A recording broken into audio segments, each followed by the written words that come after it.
Bonjour! Alors dans cette vidéo, nous allons apprendre à comparer deux fractions. Donc ici, nous avons deux fractions, 3/4 et 5/8, et on veut savoir laquelle des deux est la plus grande. Alors, la première méthode consiste à les réduire au même dénominateur, c'est-à-dire à faire en sorte que les deux fractions aient le même nombre en bas. Donc on a réécrit ici les deux fractions.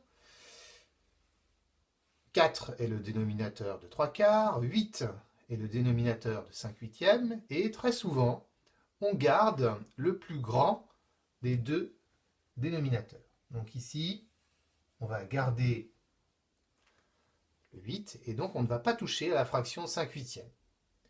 Par contre, on va essayer de trouver une fraction qui est égale à 3/4 avec un 8 au dénominateur.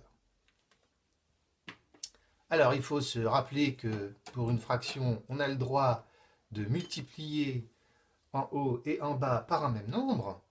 Et ici, eh bien, pour passer de 4 à 8 par une multiplication, on va multiplier par 2. On va faire la même chose en haut. Et donc la fraction 3/4 est égale à 6/8. Donc 6/8 et 5/8 sont deux fractions qui ont le même dénominateur. Alors, il est maintenant beaucoup plus simple de les comparer. Évidemment, 6/8 est plus grand que 5/8. Donc si on veut répondre au problème posé, eh bien c'est 3/4, c'est-à-dire 6/8,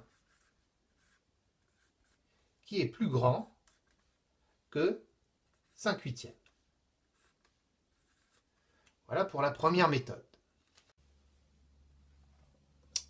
Alors, une autre méthode pour comparer deux fractions consiste à effectuer les divisions.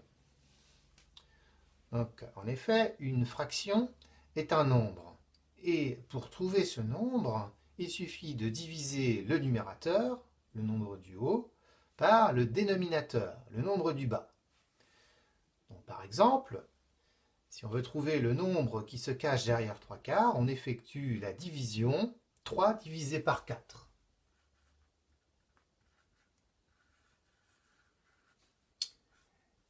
Et on trouve 0,75.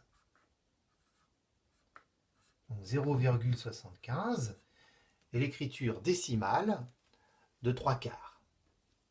On fait la même chose pour la fraction 5/8.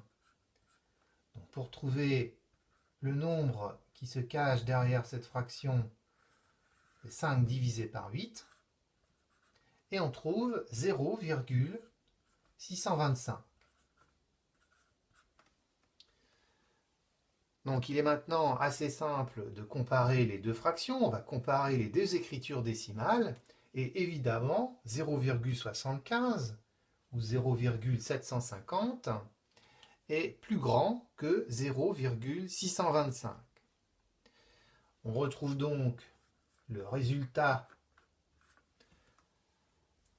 que l'on avait déjà trouvé en réduisant au même dénominateur, c'est que 3/4 est bien plus grand que 5/8.